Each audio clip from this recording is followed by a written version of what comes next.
Okay, everybody, today we will be talking about the golden age of Greece and some of the Greek achievements. Okay, so Greek architecture, which is very famous, and we have borrowed quite a few things from Greek architecture. Okay, and what's one of the big takeaway from Greek architecture is using these columns or pillars that support buildings. And they're broken into three different categories. We have Doric, we have Ionic, and we have Corinthian. Okay, and you will notice the difference between each three is at the top here. So Doric is more of a just flat kind of rectangle. Ionic has a little curly Q here, and then Corinthian is a little bit more abstract and ornate and a little bit more detailed. Okay, we got more of a design here. One of the most famous examples of these pillars is this Doric pillar, which you can see here at the top at the Parthenon, which was dedicated to the goddess at Athena. It is on the Acropolis in Athens. There's a video link here, so when you guys are going through this, go ahead and click on that. We don't have time during this Edpuzzle, though. Like I said, columns are kind of the main thing here. We have Doric, Ionic, and Corinthian. Okay, Greek art.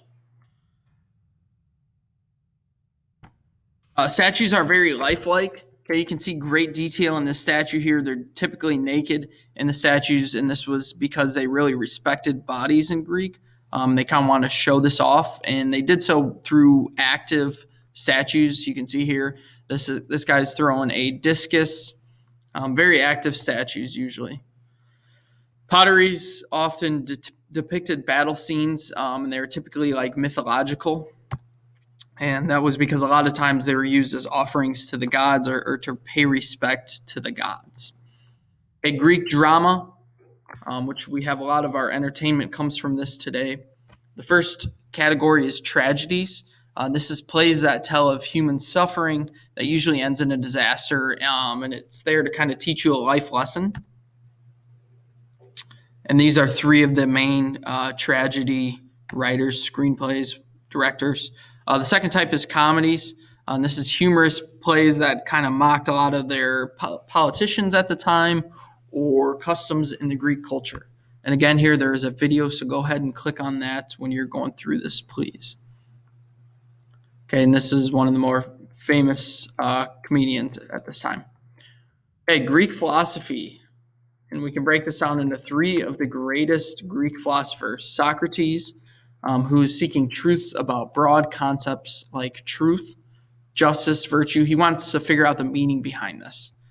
Plato, his famous work is The Republic.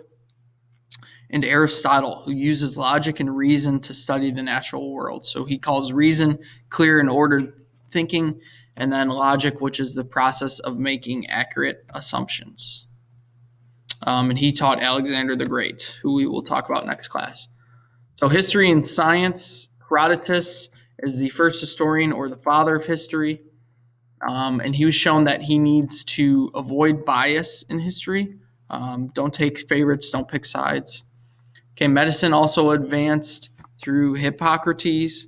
All patients must be treated regardless of class. So if they're low class, they still must be treated. Okay. We will stop there for today. You guys have an assignment, which is a Google Maps tour of architecture in Greece.